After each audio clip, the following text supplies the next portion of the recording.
They do have a timeout. Decide not to use it. Curry, way downtown. Bang! Bang! Oh, what a shot from Curry! Alright guys, I was reading the comments on the last video, and y'all had a fantastic idea. And honestly, I don't know why I have not done this so far with the Fantasy Basketball channel. Because y'all know with the Fantasy Football channel, what I did every single week is I spent a day where I went through and I graded your rosters. I gave you start set recommendations based on who you had, possibly trade ideas, and also guys that you could look to pick up. But how we have to do that, just because you cannot leave a screenshot of your roster down in the comment section below, is you have to tweet it at me. You have to send it through DM on Instagram, one or the other. What I'm going to be doing is I'm going to be taking those screenshots of your roster, of your starting lineup. I'm going to be putting it up on the screen for a video, and then I can go through and do everything that I already talked about. But please, ASAP, because either today or tomorrow, that video is going to come out where I go through and I grade your rosters. Send them now. Okay, please turn off this video. I will have my Twitter I will have my Instagram handle on the screen right now. Go do so. But that's it. If you have not already, drop a like on the video, subscribe to the channel.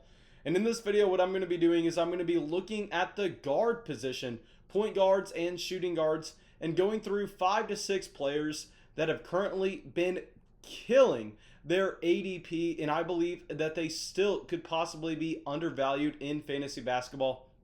And the first player that we are going to talk about is honestly someone hard for me to bring up because I look like an idiot. About 2 weeks ago, I was telling y'all to sell low on him. I was saying I don't want this guy on my roster any longer. I thought that the ceiling was low. I thought that the floor was hilariously low. And he's been coming through, and he basically has given me a giant middle finger. He says, F you, Mason. You have no idea what you're talking about. And this is Kyrie Irving. And here with Kyrie Irving, right now, he is the 6th player overall. If you just look at points per game in Yahoo scoring, and he had the ADP of an early 3rd round selection in fantasy basketball drafts this year. And obviously, whenever he was away from the Brooklyn Nets for 2 weeks, whenever James Harden was officially traded to the Brooklyn Nets, I mean, his value plummeted. It was a clear buy low opportunity for Kyrie Irving, where I was wrong. I told y'all to sell him, so I owe y'all a massive apology for that. But if we are looking at Kyrie right now, it doesn't matter if you play in a roto league, a point league, a category league. It does not matter with Kyrie Irving, as he is providing you production in every single category while also putting up a ridiculous amount of points on the board. He's doing this off of 53% from the field, over 90% from the free throw line. Obviously, while he's sitting at 94%, that number is going to come down, but still, he has been almost single-handedly allowing you to get away with some poor free throw shooters on the rest of your roster, and he's been winning you that category if you play in a category league. At the same time, we know he's going to be giving you 3-point production. We know that he is going to be scoring the basketball at will with almost 28 points a game currently, and also 5 rebounds, 6 assists, almost a steal and a block a game. I mean, with Kyrie right now, clearly he is outproducing what we thought of him earlier on this season. And I just have to say, I am sorry. I am surprised that the Brooklyn Nets offense has looked the way it has. I think possibly this is just because the team has been so bad defensively that they really have no other option but to put up 130 points a game. And when that's going to happen, even if you have James Harden, even if you have Kevin Durant on that same team, in that same rotation, I mean, Kyrie Irving is going to be putting points up on the board. And we know that KD is not going to play every single game. If you look at how James Harden has been used in this rotation so far, he is playing more this facilitator role. So it looks like Kyrie and his production is here to stay. All right. So now our next player we've talked about a ton, and he continues to produce. It's going to be Zach LaVine. And I'll say the last video I made where I talked about Zach LaVine, let's all laugh at this guy in the YouTube comments right now, because I went through and I made a joke talking about how it seems like Zach LaVine has been in the NBA forever, how it seems like he was playing against Michael Jordan, and he is still extremely young compared to where you think he would be. And someone goes, oh my God, did Mason just say Zach LaVine played with Michael Jordan? he should be embarrassed. How can I listen to this guy? I mean, clearly, that man doesn't understand a joke. But anyway, Zach LaVine, still a lot younger than most people want to believe. Right now in the top 12 in points per game scoring. He had an ADP where he was being drafted in the 3rd, 4th round of fantasy drafts this offseason. And just like Kyrie Irving, I mean, every single category he is coming through. So it does not matter if you're playing in a category league, because he's shooting over 50% from the field. He's shooting close to 90% from the free throw line. He's giving you 3.5 threes a game, close to 28 points a game, over 5 rebounds, over 5 assists at the same time. I mean, Zach LaVine, how is he continuing this type of production? How is he game after game after game looking like one of the best guards in the NBA? Now, please, someone explain this to me. I don't understand it. I want to say, based on him looking like he's not slowing down at all, that we should not project him to when none of these efficiency numbers and where he is choosing to take his shots, in my opinion, I mean, it looks sustainable. It looks like none of this is bound to regress. So Zach LaVine, congrats, man. I mean, you are absolutely killing it. And it looks like you're going to be winning people their fantasy basketball titles this season. If you can't buy him just because he doesn't necessarily have the name value of some of these other star players, I mean, obviously Zach LaVine is actually giving you more production than Trae Young right now. But because Trae Young was a first-round draft pick, because Trae Young has that name appeal, and he is that all-star, I mean, he's going to cost a lot more in trade. So maybe you could go out there and get a Zach LaVine for a little cheaper. Obviously, this is going to depend on your league, though. All right. So now let's go over and let's talk about another player that I still have to say every single video, go send out offers for him. I know Karis LeVert is coming back, but right now Malcolm Brogdon is just on fire. I mean, he is currently in the top 24 players overall in points per game. We know that he was being drafted at the end of the 5th round, the beginning of the 6th round in fantasy basketball drafts this past offseason.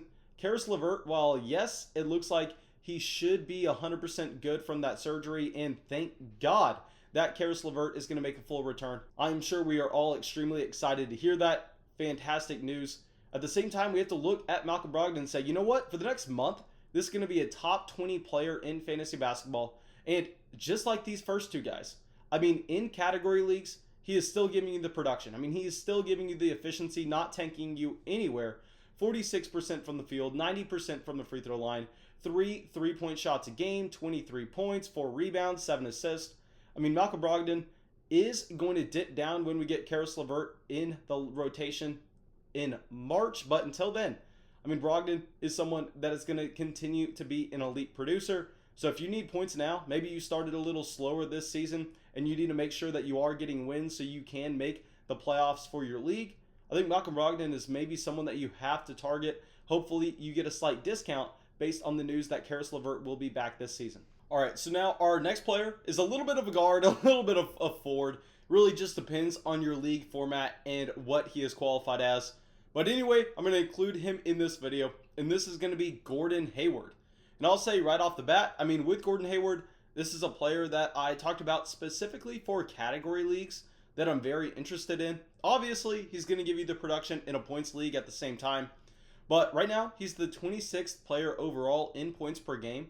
And if you look at what he's been doing off the ball, I mean, this is exactly what you want in a league that is a category league, where he is giving you over 50% from the field, almost 90% from the free throw line, over 2 threes a game, 23 points, 5 rebounds, 4 assists. I mean, Gordon Hayward, there was a reason that we were targeting him in fantasy drafts this offseason. We know he's also never going to kill you with turnovers just because he's not an extremely high usage player, and he really just puts up shots when he has the open looks. That's exactly what you want to see when you don't want your player to tank you in any given category. So with Gordon Hayward going forward, I mean, I think that we have to be extremely excited in those category leagues. To be honest, though, I don't think he's undervalued in point leagues just because the usage rate is not necessarily high enough for him to have that elite ceiling that we may see from some other players in his range. So I'll say Gordon Hayward, it's really going to be up to your league format and where you want to actually go out there and target him. But I went over this about a week ago, so I don't want to spend too much time on it. All right.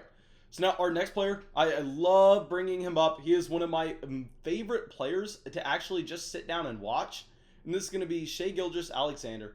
And we know with Shea, I mean, he is one of the premier young players in the NBA currently. He honestly almost makes me want to become an Oklahoma City Thunder fan, just knowing how many future picks that they have, how many flexible assets that they have on that roster. And with Shea, we know that he can be a centerpiece that a team can build around for the future. And he is just continuing to come out here and give the Thunder exactly what they need. I mean, in category leagues, he's not necessarily helping you from the line, though, where he is shooting 76%, but over 50% from the field, almost 2 threes a game, 22 points, but more importantly, 6.5 assists and 5.5 rebounds.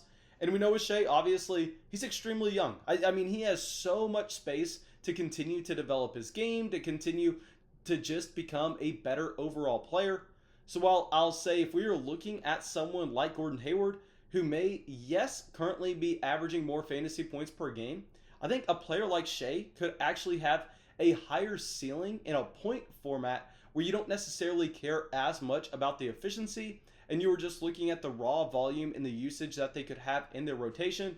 Shea's going to be playing a little bit more with the ball in his hands. We know that he is going to be driving that offense.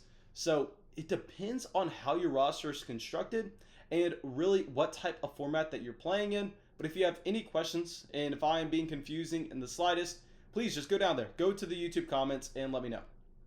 All right, so now our last player that we're going to talk about is absolutely crushing where he was being drafted this offseason, and this is Terry Rozier. And right now, he is the 48th player overall in points per game, and he had an ADP outside the top 100 this offseason. Not necessarily doing this off of great efficiency, where he's shooting 47% from the field and 73% from the free throw line, but all the other categories look great. I mean, if you're playing in a point league, if you're playing in a category league, really, you're definitely extremely excited with the production he's giving you based on the investment that you made into him, because he's giving you over 3 3-point shots a game. He's giving you close to 20 points a game, 4 rebounds, 3 assists, pretty much everything that you would look from a player that you invested into in that range. He is providing you plus more. And I think Terry Rozier is a perfect example of a guy that does not necessarily carry the name brand. It does not carry that name value that someone else, maybe who is in that point range, is offering. So if you need production at the guard spot, maybe a Terry Rozier is someone that you can actually go out there and purchase at a discount because people are not necessarily putting the respect on his name that he deserves. Well, thank you guys. I really hope that y'all enjoyed this video. I really hope that it helped you in some way, if any. Please remember, go down there, go send me a DM on Twitter, go send me a DM on Instagram, really wherever, if you want your team to be included in the video that will come out tomorrow or the next day. And yeah, I hope to be hearing from you. I hope that you drop that like. I hope you smash that subscribe button, and I'll see y'all with the video tomorrow.